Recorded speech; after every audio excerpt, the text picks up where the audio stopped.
First question है, इसमें ए बोल रहे हैं असर्शन कि ईच चाइल्ड जो है find opportunities to play, experiment and discover their world. इसका क्या मतलब हुआ कि एक जो बच्चा होता है अपना जो एनवायरनमेंट में ना खेलने के लिए अपॉर्चुनिटीज ढूंढ लेता है, उसमें कुछ ना कुछ करता रहता है। बच्चा देखा होगा कभी खाली नहीं बैठता, अपना आप ही खेलता रहेगा, चीज़ें दिख गई तो उसको देखेगा, उसको एक्सप्लोर करेगा। तो ये चीज़ बोल रहे हैं, तो ये क्या हो गया, स्टेटमेंट सही हो गया। अब इसका रीज़न क्या है कि childhood is a universal construct. तो चाइल्डहुड जो है यूनिवर्सल कंस्ट्रक्ट नहीं होता, childhood is a social construct. क्योंकि जो एक बच्चा होता है उसका कल्चर अलग होता है, लैंग्वेज अलग होती है। यूनिवर्सल का मतलब हो जाता है कि चाइल्डहुड सबका एक समान होता है। चाइल्डहुड सबका समान नहीं होता, जो भी उनका कल्चर होगा, जो बैकग्राउंड होगा, जो उनकी रेस होगी, कास्ट होगी, या फिर सोशल स्टेटस होगा, वो सारी चीज़ें एक चाइल्डहुड को बनाती है। तो क्या हो जाएगा, childhood is a social construct, और ये सारी चीज़ किस में आती है, सोशल में आती है। तो ये स्टेटमेंट गलत हो जाएगा। अब क्या है, ऑप्शन के हिसाब से ए कहीं पे भी फॉल्स नहीं दे रखा, A is true, both R true, ये भी ट्रू, तो हमारा क्या आंसर हो जाएगा, both A and R false. Okay, क्योंकि हमें ए का कहीं पे भी दे नहीं रखा, तो इसलिए हमने कह दिया कि both A and R false. इस तरीके से भी लगा सकते हैं। Which of the following is an example of a question that promotes analytical thinking. Analytical thinking इन चारों ऑप्शन में से कौन सा जो है बच्चे के प्रमोट करती है। मतलब एनालिटिकल का मतलब होता है कि सोचने पे मजबूर करती है। ऑप्शन 1 है, who was the leader of Germany during world war second. अब देखो इसमें वन वर्ल्ड का है, इसमें ज़्यादा बच्चे को सोचने पे मजबूर नहीं कर रही है। इसमें क्या पूछा, कौन है। अब कौन का तो एक ही शब्द हो जाता है, सिंपल यही वाला ऑप्शन नंबर 2 है, in which year did world war second end. इसका भी क्या हो जाएगा आंसर, वन वर्ल्ड में आ जाएगा। तो ये भी सोचने पर मजबूर नहीं कर रही बच्चे को। Which countries were directly involve in the world war second. यहाँ पे भी सीधा सीधा पूछ ले कि सिर्फ कंट्रीज के बारे में बताना है, तो क्या हो जाएगा, ये ऑप्शन भी गलत हो जाएगा। Which factors contributed to the outbreak of World War II। अब यहाँ क्या पूछ रही है, इस ऑप्शन में क्या है कि कौन क्या क्या चीज़ थी जिस वजह से जो था वर्ल्ड वॉर सेकेंड हुआ था, क्या क्या चीज़ें थी। अब यहाँ पे बहुत चीज़ों पे सोचने पे मजबूर किया जाएगा, बच्चा जो है सोचेगा इस चीज़ में कि क्या क्या हो सकता है, क्या नहीं हो सकता। यहाँ पे वन वर्ल्ड आंसर नहीं पूछ रहे, तो हमारे क्या ऑप्शन हो जाएगा आंसर, ऑप्शन नंबर 4।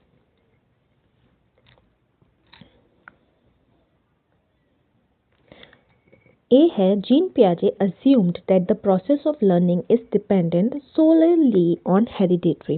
मैंने पिछली वाली क्लास में, कल वाली क्लास में बताया था कि जहाँ पे भी ओनली आता है वो ऑप्शन नहीं होता, और सोली का भी मतलब क्या होता है कि ओनली सिर्फ होता है। तो ये हमारा क्या हो जाएगा, ये गलत हो जाएगा।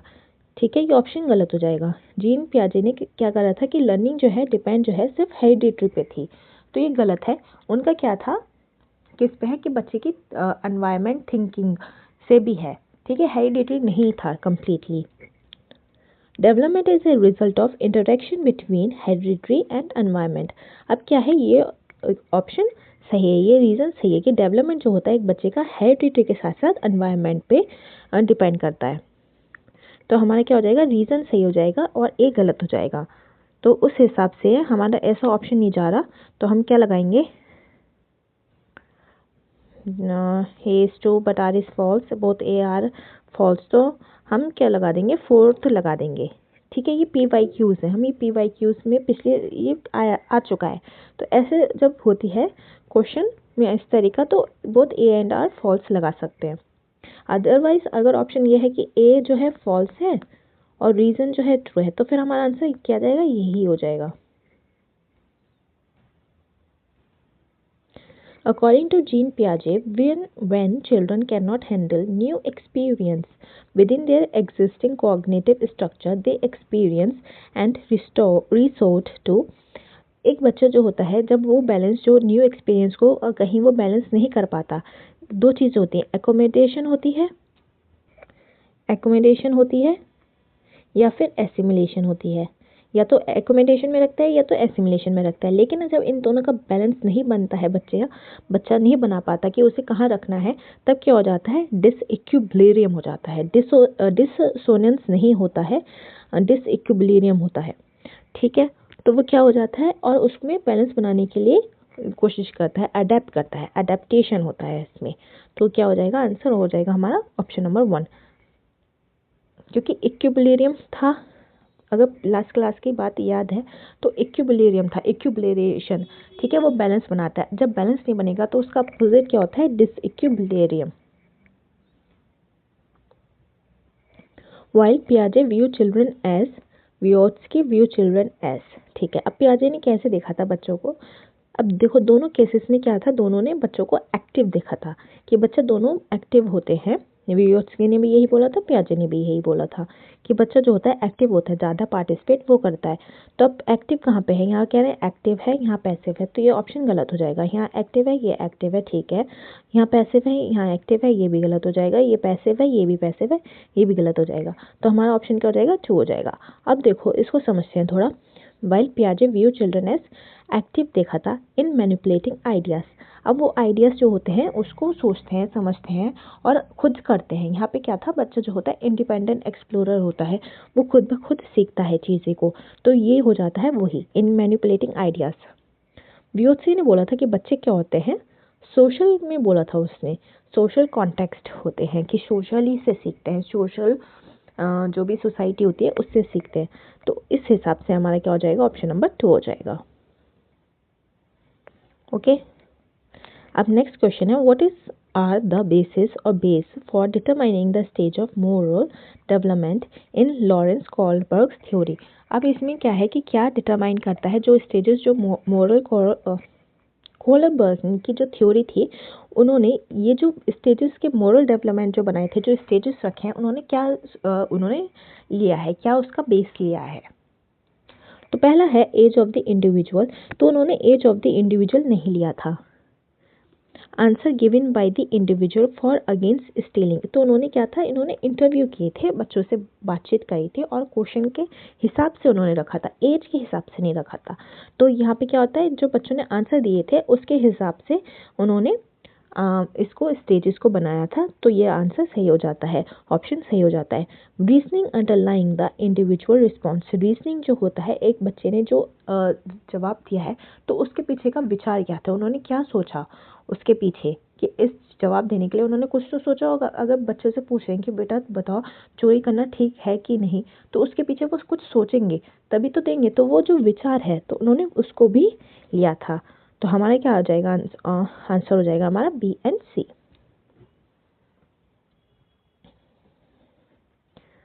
According to Lev Vygotsky the essence of cognitive development is. अब जो वियोत्स्की ने कॉग्निटिव डेवलपमेंट का क्या बताया था, मेन जो था एसेंस, एसेंस मतलब होता है कोर, मेन कॉन्सेप्ट क्या था कॉग्निटिव डेवलपमेंट का, तो उनका था कि mastering the use of psychological tools. ठीक है, साइकोलॉजिकल टूल्स में आ जाते हैं आपकी लैंग्वेज।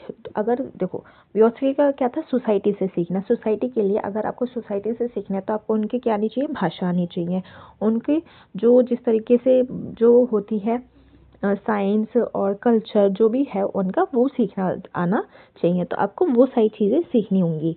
तो ये आ जाता है आपका साइकोलॉजिकल टूल्स में। तो ऑप्शन नंबर 1 हो जाता है। बाकी options, learning to adapt to the environment, environment के अकॉर्डिंग क्या होता है, अडेप्टेशन, तो ये नहीं है, अडेप्टेशन नहीं है, लर्निंग है। Identifying how to respond to cognitive conflict, cognitive conflict की बात नहीं गई है। Organizing schemes into coherent wholes, तो इसकी भी बात नहीं कही गई है।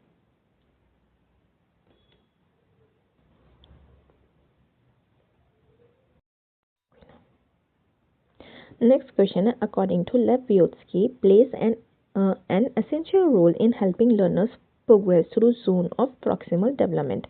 तो यहाँ पे क्या बोल रहे हैं कि Vygotsky ने क्या बोला था कि जो है बच्चे जो है सोसाइटी से सीखते हैं, और जब उनको कुछ समझ नहीं आ रहा होता है तो उनका क्या होता है, बड़े जो है उनकी हेल्प कर देते हैं। तो उसको क्या बोला था, स्कैफ फोल्डिंग। ठीक है, उन्होंने कुछ टर्म्स दिए थे, MKOZPD और स्कैफ फोल्डिंग। तो यहाँ आज क्या आ जाएगा, मोर नॉलेजेबल अदर्स, ये आ जाएगा MKO। ठीक है, तो यहाँ आ जाएगा कि व्यूज़ के जो होते हैं, ने क्या बोला था कि कुछ जो होते हैं, जो गाइडेंस जो मिलती है उनको क्या होता है, गाइडेंस जो देने वाले उनके पास ज़्यादा नॉलेज है, तो उनके जो होते हैं, तो जो बड़े जो होते हैं उनके पास क्या होता है, ज़्यादा ज्ञान होता है, नॉलेज होती है। तो इस वजह से जो होता है लर्नर्स को वो हेल्प कर सकते हैं।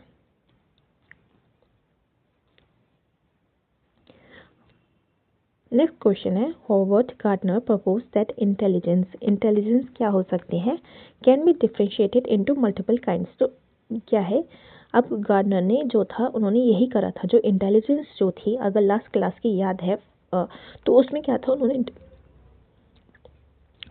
क्या किया था, इंटेलिजेंस को 8 टाइप्स में डिवाइड किया था। तो ये यही बोल रहे हैं कि जो इंटेलिजेंस होती है उसको हम क्या कर सकते हैं, डिफ्रेंशिएट कर सकते हैं, डिवाइड कर सकते हैं, किसमें, मल्टीपल अलग अलग तरीके में उसको हम प्रकारों में कर सकते हैं डिफ्रेंशिएट। तो ये हमारा एक ऑप्शन सही हो जाएगा। बाकी ऑप्शंस भी समझते हैं। इंटेलिजेंस जो होती है इन्फ्लुएंस्ड हो जाती है by genetics, only by genetics. अब यहाँ कह रहे हैं सिर्फ जेनेटिक्स पे ही इन्फ्लुएंस्ड हो सकती है, बदल सकती है, लेकिन बाय एनवायरनमेंट पे नहीं बदल सकती। अब जैसे मैंने बताया है कि जहाँ पे भी ओनली आ जाए वो ऑप्शन नहीं होता है। तो यहाँ पे कह रहे हैं कि जेनेटिक्स है, एनवायरनमेंट कोई रोल प्ले नहीं करता, जो कि बिल्कुल गलत है, क्योंकि जेनेटिक्स भी करता है और एनवायरनमेंट भी करता है। थर्ड ऑप्शन है is डोमिनेटली about recall and memorisation. अब यहाँ बोल रहे हैं कि जो इंटेलिजेंस होती है सिर्फ उसमें क्या करना होता है कि रटना होता है, और फिर रटने के बाद उसको दिमाग में रिकॉल करना होता है। ठीक है, तो ये इंटेलिजेंस नहीं होती है, तो ये ऑप्शन भी नहीं होगा। फोर्थ है is primarily about emotional learning. तो सिर्फ इंटेलिजेंस क्या है कि सिर्फ और सिर्फ, प्राइमरी का मतलब होता है सिर्फ और सिर्फ इमोशनल लर्निंग होती है, इमोशनल से होती है। ठीक है, तो ये भी नहीं होता है। तो इंटेलिजेंस क्या हो जाता है, उन्होंने क्या बोला था कि डिफरेंशिएट कर सकते हैं into multiple kinds. What is progressive education, progressive education क्या होती है, an approach to education that emphasis discipline and rote memorisation.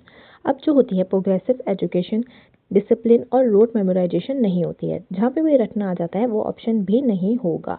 तो यहाँ क्या कह रहे हैं, रोट मेमोराइजेशन जो कि है रटना, तो ये ऑप्शन आग बंद करके काट दो। An approach to education that emphasizes individualized learning and student-centered classroom।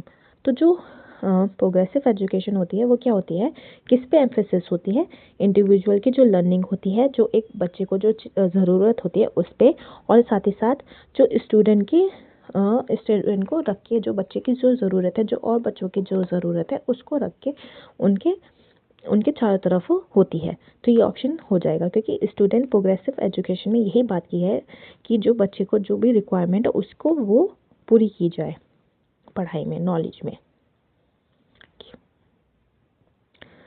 Third है a method of teaching that emphasis strict adherence to standard curriculum.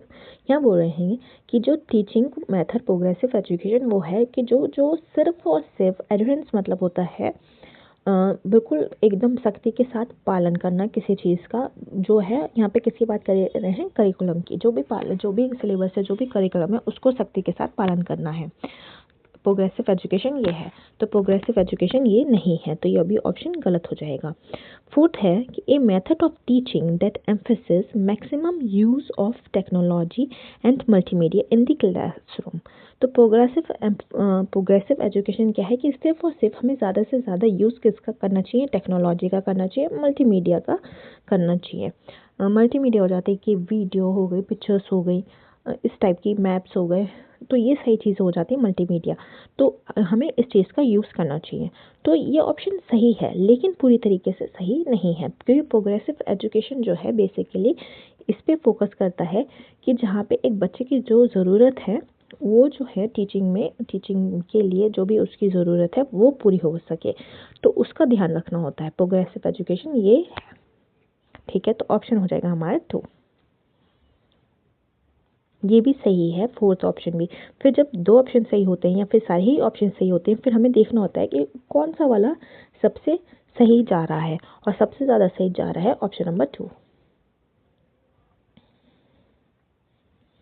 A teacher wants to enable meaningful and analytical learning in her classroom by providing opportunities for students to connect their prior knowledge। prior मतलब होता है जो उन्होंने पहले जो पढ़ रखा है वो वाली नॉलेज को नए कॉन्सेप्ट के साथ वो सिखाना चाहती है। तो मतलब एक टीचर जो है वो कुछ नया टॉपिक सिखाना चाहती है, लेकिन जो उसने पिछला जो टॉपिक सिखाया है वो उसको जोड़ के सिखाना चाहती है। ठीक है, तो यहाँ ये बोल रहे हैं कि विच of the following teaching strategies would be most effective. तो उस चीज़ के लिए उस टीचर को इनमें से कौन सी, ये जो ऑप्शंस हैं इनमें से वो कौन सी स्ट्रेटजी का यूज़ करेगी। तो पहला है कि providing student with a step by step guide on how to complete a task related to new material. अब यहाँ पे वो बच्चों को अगर स्टेप बाय स्टेप बताएगी तो बच्चा, और साथ ही साथ क्या बोल रहे हैं, एनालिटिकल लर्निंग, जहाँ पे बच्चा जो है अपना दिमाग भी लगा सके। तो अगर वो बच्चों को सभी हर एक स्टेप पे बताती रहेगी तो बच्चा क्या खुद सीख पाएगा, खुद अपना दिमाग लगा पाएगा? बिल्कुल नहीं लगा पाएगा। तो ये क्या हो जाएगा, हमारा गलत हो जाएगा ये ऑप्शन। ऑप्शन नंबर 2 है कि lecturing on new material and providing student with a list of की टर्म्स टू मेमोराइज। जहाँ मेमोराइज आ जाता है वो ऑप्शन नहीं होगा। अब बच्चों को आप चीज़ें जो हैं, रटने वाली चीज़ें, सारा मटेरियल आप प्रोवाइड करवा दोगे और वो याद करने के लिए बोला जाएगा, मेमोराइज करने के लिए बोला जाएगा, तो वहाँ पे वो अपना दिमाग नहीं लगा सकते। तो इसलिए क्या हो जाएगा, ये ऑप्शन भी गलत हो जाएगा। थर्ड है assign students to read the textbook chapter and answer question at the end. कि बच्चों को बोला जाए कि जो टेक्स्ट बुक का चैप्टर है उसे पढ़ लो और फिर बाद में जो आखिर में जो क्वेश्चंस जो दे रखे हैं चैप्टर के बाद उसको सॉल्व कर लो। तो अगर वो उसको सॉल्व करेंगे तो उससे भी इनकी जो है एनालिटिकल लर्निंग जो है, थिंकिंग जो है वो नहीं बढ़ेगी। वो सीधा पीछे देखेंगे आंसर क्या है और फिर लगा लेंगे। इससे वो कुछ उनको थिंकिंग, सोचने पे, विचार करने पे वो उस पर नहीं ज़्यादा ध्यान देंगे। फोर्थ ऑप्शन है ask student to share their own experiences related to the new material and then connect to the topic. तो इसका मतलब क्या है कि जब उनसे बच्चों से पूछा जाए, इसका मतलब होता है कि जो उनको समझाया गया है, जो उनका एक्सपीरियंस है, जो भी उनको न्यू मटेरियल दिया गया है उससे रिलेटेड जो उनका एक्सपीरियंस है वो पूछा जाए और फिर उसको जो नया टॉपिक सिखा रहे हैं उससे कनेक्ट किया जाए। तो इससे क्या होगा, बच्चे जब अपना एक्सपीरियंस बताएंगे जो भी उनके साथ हुआ है उससे, तो वो क्या होगा, उसको सोचने पे मजबूर करेंगे। बच्चे क्या होंगे, वो सोचेंगे उस बारे में। तो ये क्या हो जाएगा, हमारा ऑप्शन नंबर 4 जो हो जाएगा सही हो जाएगा। ठीक है, तो हमारा आंसर हो जाएगा answer number 4, option number 4। Next question है in an inclusive classroom. Inclusive classroom में जो टीचर जो होता है वो क्या करता है। ऑप्शन नंबर 1 है tries to encourage children to do better by promotive competitive spirit. ठीक है, यहाँ बोल रहे हैं कि जो एक टीचर जो होता है वो क्या करता है, बच्चे को एनकरेज करता है। एनकरेज मतलब बढ़ावा देता है। ठीक है, बढ़ावा अच्छी बात है, लेकिन किस चीज़ के लिए दे रहा है, कंपटीशन के लिए दे रहा है कि तुम्हें उस बच्चे से बेहतर करना है। तो ये क्या हो जाएगा, ये गलत हो जाएगा। यहाँ पे कंपटीशन की भावना को टीचर नहीं बढ़ाता। सेकंड ऑप्शन है identifies deficit in children and correctly labels them.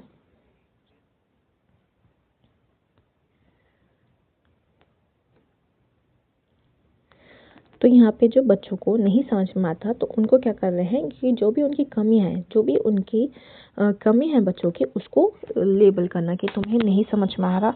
तो जैसे कि किसी बच्चे को नहीं समझ में आया तो उनको क्या कर दिया, लेबल कि तुम्हें कम समझ में आता है, तुम्हें ज़्यादा समझ में आता है, एवरेज, बेटर और गुड, एक्सीलेंट, इस तरीके से उनको लेबल कर दिया। तो ये जो होता है टीचर का काम नहीं होता है। थर्ड है कि सेग्रेट का मतलब होता है डिवाइड कर देना, बच्चों को डिवाइड कर देना, चिल्ड्रंस को based on different academic capabilities. जो भी उनका ग्रेड्स है या फिर समझने का जो भी है उसके हिसाब से उन बच्चों को अलग कर देना। तो ये भी ऑप्शन गलत हो जाएगा। फोर्थ हो जाता है modifies the curriculum and pedagogical strategies to suit varied needs of children. अब क्या होगा, इसका क्या मतलब होता है कि बच्चे की जो भी नीड्स हैं, जो भी उसको जो भी ज़रूरत है, जो समझ नहीं आ रहा तो उसको कैसे समझा सकते हैं, उसको क्या हमें और पेडागॉजिकल स्ट्रेटजीज़ कौन से हमें टूल इस्तेमाल करने पड़ेंगे बच्चे को समझाने के लिए, और करिकुलम को मॉडिफाई करना पड़ेगा बच्चों के लिए। तो ये जो होता है ये टीचर का काम होता है। तो ऑप्शन नंबर 4 जो हो जाएगा सही हो जाएगा।